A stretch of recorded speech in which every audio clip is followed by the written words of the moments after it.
Hello everyone, welcome to our channel. Today we are going to know about basic principles of organic. So see here, organic chemistry is the branch of chemistry which deals with the study of carbon compounds. So the simple organic compounds containing carbon and hydrogen only are called as hydrocarbons. We all know many of the carbon compounds in our nature and there are many of the organic compounds. So many of the organic compounds containing only carbon and hydrogen are known as hydrocarbons. According to vital force theory, organic compounds cannot be prepared in the lab artificially. But urea is the first organic compound prepared in the lab by Euler.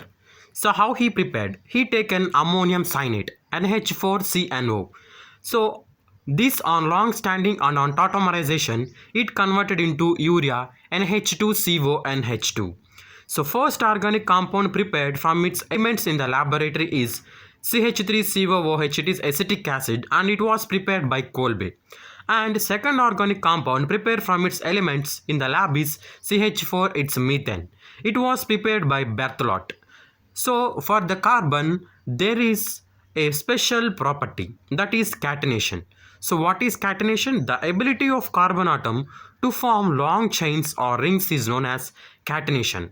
And we also know some of the special properties of the carbon. So carbon compounds are innumerable in nature. This is because carbon has maximum catenation capacity and it also have the tetravalency and it also have the isomerization and it also have the tendency to form multiple bonds. So next, if we see structure and bonding of carbon in carbon compounds, the ground state electronic configuration of carbon is 1s2, 2s2, 2px1, 2py1, 2pz0. The excited state electronic configuration of carbon is 1s2, 2s1, 2px1, 2py1, 2pz1. So this is formed when an electron from the 2s2 orbital jump to the 2pz orbital.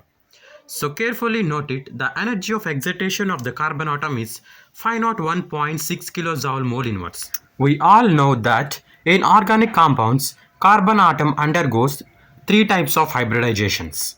It is sp, sp2 or sp3 hybridizations. So let us know something about these hybridizations. First, if you see sp3 hybridization, it has 1s and 3p. So the percentage of s orbitals is s has 25% and p has 75%. So the nature of bonds is sp3 has all sigma bonds and do not have any pi bond. And its bond angle is 109 degrees 28 minutes. And its orientation of orbitals is tetrahedral. And if we see about sp2 hybridization, it has 1s and 2p. So its s percentage is 33.3% and p percentage is 66.6%. It has a sigma and a pi bond and its bond angle is 120 degrees and its orientation of orbital is planar. And if we see about sp hybridization, it has 1s and 1p orbitals. So the percentage of s character is 50 and the percentage of p character is 50. So if we observe the nature of bonds, it has 1 sigma and 2 pi bonds. Its bond angle is 180 degrees and its orientation of orbital is linear. According to hybridization, greater the s character, lower the energy and thus nearer to the nucleus. That is, orbital is smaller. So note it carefully, the percentage of s character is directly proportional to electronegativity of an atom and the electronegativity of an atom is directly proportional to acidity. And if we observe electronegativity orders of the hybridization, sp is greater than sp2 is greater than sp3 because sp has a greater 50% of s character and sp2 has 33.3% of s character and sp3 has 25% of s character. So if you see the order of size of orbitals, it is p greater than sp3 greater than sp2 greater than sp greater than s. Now let us see some examples of hybridization of a carbon atom. So in C double bond OHH, so carbon having one double bond. So it comes under sp2 hybridization. In CFCHHH, it means CH3F, it has sp3 hybridization because carbon having all the single bonds. In CH triple bond N, the carbon hybridization is sp because carbon is having one triple bond. In C double bond O, double bond C double bond O, carbon is having sp hybridization because the carbon is having two double bonds on its either side. Now let us see two small concepts. The first one is formal charge. The formula to calculate a formal charge is group number minus half into bonded electrons minus lone pair of electrons. So to explain this clearly, let us consider an example. So you are seeing a compound written there. So I numbered two oxygens 1 and 2. So first see how can we calculate formal charge for the oxygen numbered 1. So in the formula first we have group number. So oxygen belongs to sixth group. So write 6 minus half into bonded electrons. So bonded electrons means here the oxygen has 3 bonds. One double bond and one single bond. So one bond contains 2 electrons. So 2 into 3 6. So write 6 minus half into 6 minus lone pair of electrons. Here oxygen containing 2 electrons which do not bond to anything. So write this as minus 2. So 6 minus half into 6 minus 2 is equals to plus 1. So in the same way let us calculate for the oxygen number 2. So group number is 6 minus half into bonded electrons. So it has only one bond. So 1 into 2 2. So write half into 2 minus lone pair of electrons. So it has 6 electrons. So write minus 6. So it gives 6 minus half into 2 minus 6 is equals to minus 1. And the second concept is 3D representation. So for example, if a carbon atom is given with a different representation of the bonds. So if it given only straight lines, the atoms belongs to the same plane. So see there, C bonded to two hydrogen atoms. So they are connected with the single straight line. So they represents on the plane. And when you see that dashed wedge, that means like lines. So it will be shown that the hydrogen atom is below the plane. And when you see the dashed wedge, so it is below the plane. And when you see the thick wedge, that is darken, so it describes that the hydrogen atom is above the plane. In this way we can describe the 3D representation of an carbon atom. So now let us see how these organic compounds are classified. So organic compounds are classified into acyclic and cyclic. Acyclic are also known as open chain compounds and cyclic are also known as closed chain or ring compounds. These acyclic compounds are again subdivided into two types: saturated compounds and unsaturated compounds. Saturated compounds are the compounds having only single bond, and unsaturated compounds are having double and triple bonds. Next, cyclic compounds are again classified into homocyclic or heterocyclic. Heterocyclic means aromatic compounds or non-aromatic compounds. We further discuss about what are aromatic and what are non-aromatic. And homocyclic compounds are divided into alicyclic and aromatic. Again, aromatic is divided into benzenoid compounds and non-benzenoid compounds.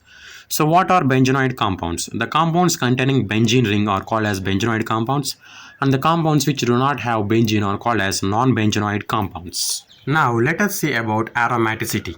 What are aromatic compounds? The compounds which containing cyclic structure, it means closed structure, and planar. Planar means each carbon atom must contain sp2 hybridization. sp2 hybridization means it has a double bond. And conjugation. Conjugation means so one has double bond and other has single bond, or one has positive charge and other has no charge. So like this, any difference in the side by side carbon atoms. And the most important rule is Haeckel's rule. It is 4n plus 2 is equals to pi electrons. If we count the number of pi electrons in the atom, it must satisfy 4n plus 2 is equals to pi electrons formula. If you consider benzene ring, so it is cyclic and it is planar. How can you say the molecule is planar? Is so the all the carbon atoms in the benzene contain sp2 hybridization. It means all the carbon atoms has double bond, and it has conjugation. See, one has double bond, another has single bond, and double bond, single bond. So it involves in the conjugation.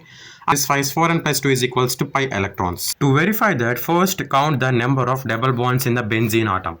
It contains 3 double bonds. It means 3 into 2 is equals to 6 electrons. So then write 4n plus 2 is equals to 6. Then 4n is equals to 6 minus 2, it becomes 4. Then n is equals to 4 by 4 is equals to 1. So n becomes 1. When n becomes a whole number, that means 0, 1, 2, 3, 4 and so on, it is An aromatic compound, it satisfies Haeckel's rule 4n plus 2 is equals to pi electrons. Now let us see anti-aromatic compounds. The rules are same as aromatic like cyclic planar conjugation, but the fourth rule varies, that is 4n is equals to pi electrons. So here the compound must satisfy the compound containing double bonds and the electrons must have 4 multiples. It means 4n is equals to pi electrons. So let us see an example to know about this. So here the compound is cyclic and it is planar. It all the carbon atoms having sp2 hybridization because all having double bonds, and it is having hybridization, that means one single bond and one double bond. The successive bonds varies, and if you count the number of double bonds, it is 4 and multiply by 4 with 2. 4 into 2 is equals to 8. Then write 4n is equals to 8, then n is equals to 2. So it is a multiple of 4. It satisfies 4n is equals to pi electrons, and it does not satisfy 4n plus 2 is equals to pi electrons. So that's why it comes under anti-aromatic compound. So the difference between aromatic and anti-aromatic is only 4n plus 2 is equals to pi electrons or 4n is equals to pi electrons. Now let us see about non-aromatic compounds. So which compounds comes under non-aromatic means, so if the compound does not satisfy at least any one of the property of aromatic or anti-aromatic, it comes under non-aromatic compounds. And if you see the order of these three compounds, so we know about aromatic is greater than, non-aromatic is greater than anti-aromatic. Note it down. Now let us see about nomenclature. It is naming of a compound. Nomenclature, you will have three parts. One is prefix and the other is root word and the last one is suffix. So in the prefix you will have two subparts. It is prefix 1 and prefix 2, and the prefix 1 will tell you about cyclic or open or cyclo. So and the prefix 2 will tell you about substituents like chloro, bromo, iodo. And root word will tells you about number of carbon atoms in a given compound. It is 1 for meth, 2 for eth, 3 for prop, 4 for but, 5 for pent, 6 for hex, 7 for hept, 8 for oct, 9 for non, 10 for dec, 11 for undec, 12 for dodec. And the final one is suffix. It also have two subparts, suffix 1 and the suffix 2. And suffix 1 will tell you about saturated or unsaturated compound. I already tell you saturated means single bond and unsaturated means double bond and triple bond, and suffix 2 will tell you about the functional groups. So here is the list of functional group order. So you have to remember this, the order in the same way. First one is RSO3H sulfonic acid, RC double bond OH carboxylic acid, RCOOR ester, RC double bond OX acid halide, RC double bond ONH2 amide, CN cyanide, OH alcohol, thiol, amine, in I nitro nitroso halo. So you have to remember this order for naming of an organic compound. While naming the compounds, you must know 5 basic rules. The first one is the longest chain rule. The second one is the lowest sum rule. The third one is the numerical prefix. The fourth one is the alphabetical order. The fifth one is if the compound has more than 2 double bonds, we must add A to the suffix. Consider the molecule. So here we can number in the two ways. So one is upper one, that is from right to left 1, 2, 3, 4, 5, and the second in the down one 1, 2, 3, 4, 5, 6. Here the down one contains 6 carbon atoms and the upper one contains 5 carbon atoms. So you must consider longest chain rule. It means you must consider the down one because it contains 6 carbon atoms. And the second rule is lowest sum rule. So consider the given compound. If you numbered in the upper way, that is from right to left, if you number 1, 2, 3, 4, 5, 6, 7, if you observe, there are substituents in the 4th place, that is bromine, and the 6th place chlorine. If you add 4 plus 6, it will give you 10. And if you consider the down numbering, it means from left to right 1, 2, 3, 4, 5, 6, 7, you have substituents in the 2nd place and the 4th place. When you add 2 plus 4, it will give you 6. So here 6 is very less than 10. So you must consider the numbering of down one because it will gives you your lowest sum rule. Next one is numerical prefix and the next one is alphabetical order. The alphabetical order refers to in a compound if the compound has the substituents like chlorine and bromine. So here bromine comes first, so it means B. Letter B comes first, then chlorine C. So you must write first bromo then chloro without the number. So it is a numerical prefix. So and the last one is more than two double bonds, you must add A to the suffix. In a compound, if it contains two double bonds, you must add A to its suffix. We will see more detail about this in the problem solving session. So let's move on to the next topic. Now let us see some of the exceptions in nomenclature. So first consider a carbon compound containing a ring and a chain. So see first example, if you have 3 carbon atoms in a ring and 6 or more than 6 carbon atoms in a chain. So here chain containing more number of carbon atoms than a ring. Then your chain will become a parent. It means you have to start numbering from your chain. And next consider your second example. There are equal number of carbons, that means 6 carbons in a ring and 6 carbons in a chain. Then your ring will become your parent and you have to number in your ring to write your nomenclature name. And consider the third case. So you are having more number of carbons in ring and less number of carbons in a chain. Then automatically your ring will become a parent and you have to number in a parent. So that means a ring compound. And if there is a ring and there is a chain but the chain contains a functional group, then you have to consider the chain as a parent and you have to start numbering from there. Okay, so these are your exceptions if it containing a ring and a chain. Now let us see our second exceptions. So in a carbon chain, if there is double bond at the end and triple bond at the middle, so you will give preference to your double bond which is containing at the end and you will start numbering from that side of a carbon chain. And you consider case 2, there is a double bond at the end and also triple bond at the other end. Then you will give preference to your double bond and you will start numbering from the side which contains the double bond. And if you see the case 3, there is a double bond in the middle and triple bond at the end.